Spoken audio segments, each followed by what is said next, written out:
दोस्तों नमस्कार। बिहनिया संजय से मैं कौशल तिवारी। हर मोर्चे पर फेल हो चुकी मोदी सरकार यह कभी स्वीकार नहीं करेगी कि देश की आर्थिक बदहाली, बढ़ती महंगाई और बेहिसाब बेरोजगारी के लिए वह जिम्मेदार है। यह वही मोदी सत्ता है जो कल तक महंगाई के लिए या बेरोजगारी या मुद्रास्फीति के लिए कभी कोरोना को तो कभी यूक्रेन रूस युद्ध को दोषी ठहराती थी, लेकिन अब उसके मंत्री, वित्त मंत्री निर्मला सीतारमण ने कहा है कि महंगाई के लिए कंपनियों की साठगांठ जिम्मेदार है। वे साठगांठ करके वस्तु की आपूर्ति को रोक रहे हैं और महंगाई को बढ़ावा दे रहे हैं, जबकि यह वही सरकार है जो 3 कृषि कानून लाकर व्यापारियों को अकूत भंडारण की अनुमति दे रही थी। वो तो अच्छा है, किसानों ने लंबा आंदोलन करके इस कानून को रद्द करवा दिया, वरना इस देश का क्या होता यह कल्पना से परे है। तब सवाल ये है कि हर मोर्चे पर लगातार फेल हो चुकी मोदी सरकार के सामने क्या विकल्प है, क्योंकि नैतिकता की बात तो राजनीतिज्ञों से की ही नहीं जानी चाहिए। और जिस तरीके से विपक्ष की घेरेबंदी करके हर प्रमुख नेताओं का फाइल बनाकर मोदी सरकार विपक्ष को कमजोर करने का प्रयास कर रही है, उसके बाद तो नहीं लगता कि आस्था और विश्वास का जो सैलाब हिंदू संगठनों ने शुरू किया है उसका कोई अंत होगा, क्योंकि फेरिस्त में बहुत सारे मंदिर मस्जिदों का नाम शामिल है। तब सवाल यह है कि आम आदमी इस महंगाई और बेरोजगारी के दौर पर क्या करे। हालांकि छत्तीसगढ़ में 22 तारीख को यानी कल देश की बात फाउंडेशन नामक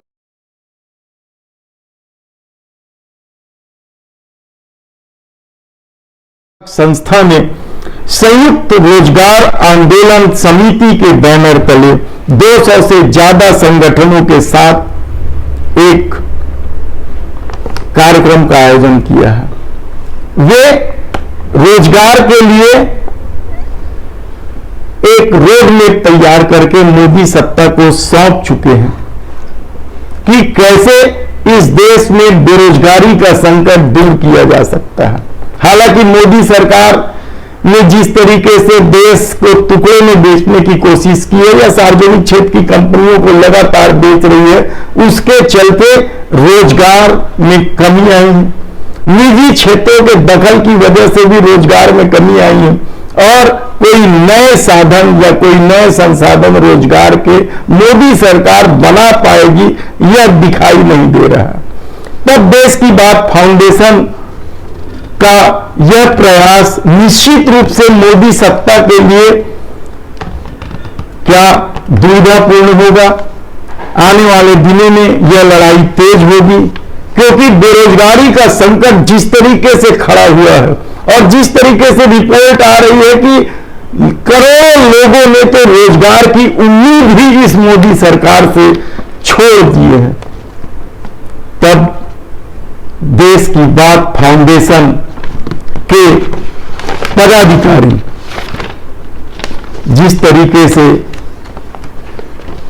हर राज्य में जाकर, हर शहर में जाकर रोजगार के लिए और इससे जुड़े संगठनों के साथ मिलकर आंदोलन की रूपरेखा तैयार कर रही है, वह क्या आने वाले दिनों में मोदी सरकार के लिए संकट का विषय हो सकता है? बिल्कुल हो सकता है, क्योंकि रोजगार इस देश के युवाओं की जरूरत है और सबसे ज्यादा युवा पूरी दुनिया में भारत में ही है। अब तक तो राजनीतिक दल इन युवाओं को रोजगार देने की बजाय अपनी पार्टियों का पट्टा पहनाकर बहकाते रहे हैं। पार्टी के चुनाव प्रचार की बात हो, बूथ मैनेजमेंट की बात हो, पर्ची बांटने की बात हो, इन युवाओं को कुछ पैसे देकर वे अपने पाले में करते रहे। तब क्या देश की बात फाउंडेशन इस मामले में कुछ कर पाएगी? उनका दावा है 16 अगस्त से वे बृहद प्रदर्शन लगातार करेंगे देश की राजधानी दिल्ली में बैठकर, और यह कितना सफल होगा यह तो आने वाला समय बताएगा। लेकिन बेरोजगारी को लेकर सबसे बड़ा संकट तो है ही, महंगाई को लेकर भी विकराल होती भयावह होती व्यवस्था ने आम लोगों का जीवन मुश्किल कर दिया है। छत्तीसगढ़ में तो कई कर्मचारी संगठन अपनी नियमितीकरण की मांग को लेकर लगातार धरना दे रहे हैं। संविदा बिजली कर्मचारियों ने तो आश्वासन पर धरना वापस कर लिया है। अब ये आश्वासन पर किए हैं या सत्ता की दबाव पर किए हैं, बर्खास्तगी की जो गाज गिरने लगी थी उसके डर की वजह से किए हैं, यह एक अलग विषय है। लेकिन महात्मा गांधी रोजगार गारंटी योजना के तहत काम कर रहे छत्तीसगढ़ के 15,000 मनरेगा कर्मचारी पिछले कई हफ्तों से आंदोलनरत हैं। हालांकि मुख्यमंत्री ने कहा है कि यह गलत समय है, क्योंकि आज लोगों को, गांव के लोगों को, मजदूरों को रोजगार की जरूरत है और ऐसे में आंदोलन नहीं करना चाहिए। लेकिन मनरेगा कर्मचारी संघ के प्रांताध्यक्ष चंद्रशेखर अग्निवंशी और कार्यकारी अध्यक्ष कुर्रे ने कहा कि यह हम कैसे मुख्यमंत्री पर अब भरोसा करें। वे बात तो करें आकर, दूर से बोलने से हम कैसे भरोसा करें। हालांकि कमेटी बना दी गई है नियमितीकरण को लेकर, लेकिन उनका यह भी कहना है कि इसी तरह की कमेटी जब उत्तर प्रदेश में चुनाव के पहले योगी सरकार ने बनाई थी तो कांग्रेस के राष्ट्रीय महासचिव प्रियंका गांधी ने इसे बकवास कहा था, इसे छल कहा था, इसे धोखा बताया था। और मजेदार बात तो यह है कि इसके पहले भी कमेटियां बनती रही हैं, उन कमेटियों की कभी बैठक नहीं हुई और वर्तमान में भूपेश सरकार ने भी जो कमेटी बनाई है उसकी भी बैठक नहीं है। मनरेगा कर्मचारियों का हड़ताल निश्चित रूप से ग्रामीण अर्थव्यवस्था की ऋण को प्रभावित करने वाला है, ग्रामीण मजदूरों की तकलीफ को बढ़ाने वाला है, क्योंकि भीषण महंगाई के इस दौर में यदि लोगों के पास पैसे नहीं होंगे तो वह अपना जीवन कैसे जिएंगे। और सबसे बड़ी बात तो यह है कि उनका दावा है कि हर साल छत्तीसगढ़ सरकार की नीतियों की वजह से 150 करोड़ रुपए से अधिक पैसे लैप्स हो जाते हैं हर साल, जो शायद छत्तीसगढ़ की अर्थव्यवस्था का मजबूत आधार हो सकता था, यहां के लोगों का जीवन कुछ सुधारने का हो सकता था। और पूरे देश में मनरेगा को लेकर जो स्थिति बनी है वह किसी से नहीं छिपा है। प्रधानमंत्री तो कहते हैं हम मनरेगा के तहत रोजगार दे रहे हैं, लेकिन सच तो यह है कि 100 दिन रोजगार देने के वादा का कहीं पता नहीं है। बमुश्किल 30-40 दिन लोगों को रोजगार मिल पाता है, यानी 365 दिन में सिर्फ 40 दिन रोजगार यदि किसी को मिले तो वह अपना घर, अपना परिवार कैसे चलाए यह कल्पना से परे। लेकिन सत्ता अपनी रहीसी में मग्न है, उसे अपने ढंग से जीना है, उसे सेंट्रल विस्टा चाहिए, उसे मंदिर मस्जिद के विवादों में पड़ना है, उसे मूर्तियां बनाना है, उन्हें लोगों की आस्थाओं को देखना है। सांस्कृतिक राष्ट्रवाद को लेकर जिस तरीके का खेल इस देश में चलता रहा है, क्या वह आने वाले दिनों में इस देश को बदहाली की और भयावहता की ओर ले जाने वाला है? सवाल बहुत से। इधर छत्तीसगढ़ के मुख्यमंत्री भूपेश बघेल का दावा है, बस्तर प्रवास से लौटकर उन्होंने पत्रकारों से बातचीत करते हुए कहा है कि अब अबूझ नहीं रहा है। राज्य सरकार की योजनाएं गांव-गांव में एक-एक लोगों के पास पहुंच रही है और मसाहती पट्टा जो आदिवासियों को दिया जा रहा है वह भी बड़े पैमाने पर दिया जा रहा है। आदिवासी खुश हैं, बहुत किसान बड़े लालायित हैं, खुश हैं, क्योंकि सरकार ने ग्रामीण मजदूरों के लिए, भूमिहीन किसानों के लिए और किसानों के लिए कई तरह की योजनाएं लागू की है, जिसमें नरवा गरवा गुरुआवारी जैसी मुख्यमंत्री के खुद महत्वाकांक्षा योजना है। लेकिन किसानों के साथ क्या हो रहा है, हमने कल ही बताया कि किस तरीके से कृषि विभाग में कृषि मंत्री रविंद्र चौबे के विभाग में किस तरीके से भ्रष्टाचार का खेल चल रहा है, आरोपियों को किस तरीके से बचाने का खेल चल रहा है, और हार्टिकल्चर सोसाइटी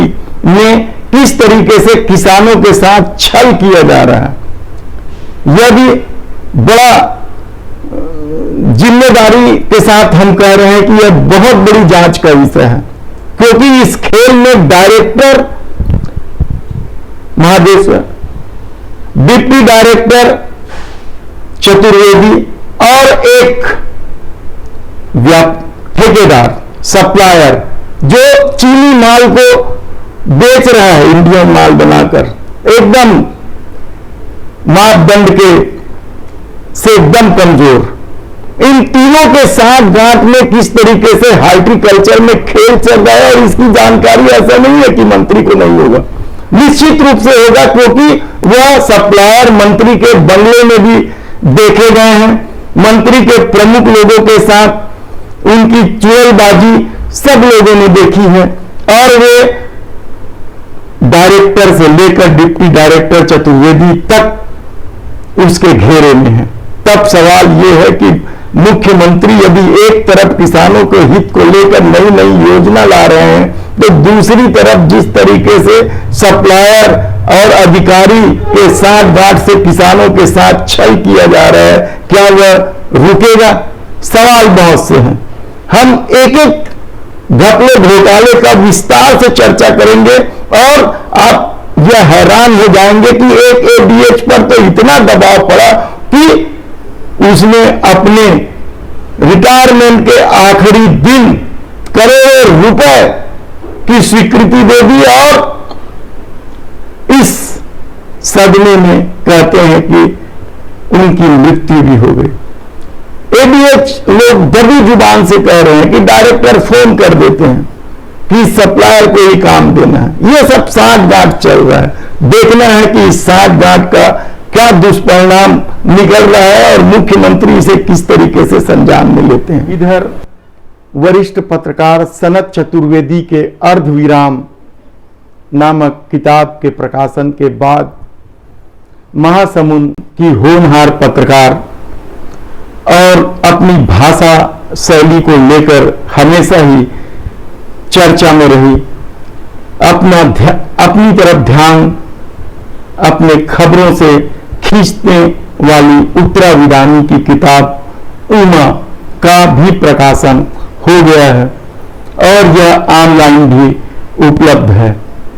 इस किताब को पढ़ने के बाद आप समझेंगे कि कैसा छत्तीसगढ़ में किस तरीके की प्रतिभा छत्तीसगढ़ में विद्यमान है।